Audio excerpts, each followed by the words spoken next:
I'm Kate Ward, and this is your Dickman Farms Smart Gardening Tip. And we're here today to introduce you to a few late season blooming native perennials. Emphasize on native here because these are what you're going to find actually out and about in upstate New York. You can find various varieties out there growing, maybe different colors in our wetlands or in dry prairie areas.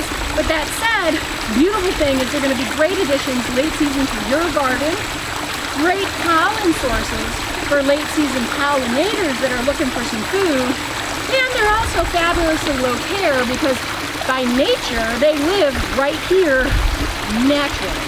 As a great example, this is Joe Pye. That's what it's called, Joe Pye weed. It is a fabulous pollen source for our pollinators, whether they be butterflies or, our honeybees and things like that. So these guys right here, native, you're going to find them.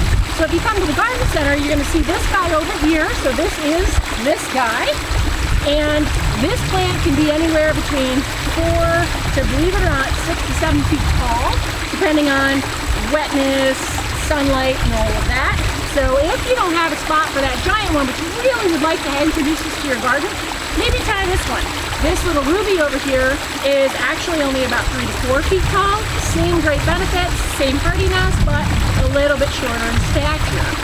Then we have this guy. This is the bee's knees, or I should say the bumblebees, because the really cool flower on this turtle head opens up, and it's actually often pollinated by bumblebees, and they kind of go in there, and you'll hear them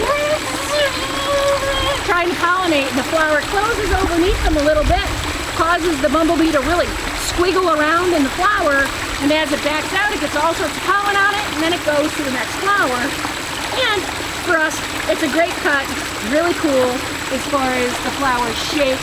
Lovely addition to the late season garden.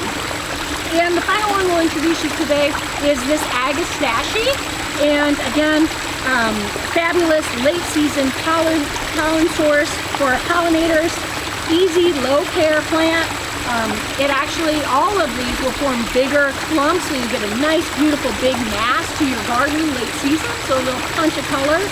The definite plus, these guys a little bit, but really this one, it's not going to get messed with by the deer. They really could care less because it is in the mint family.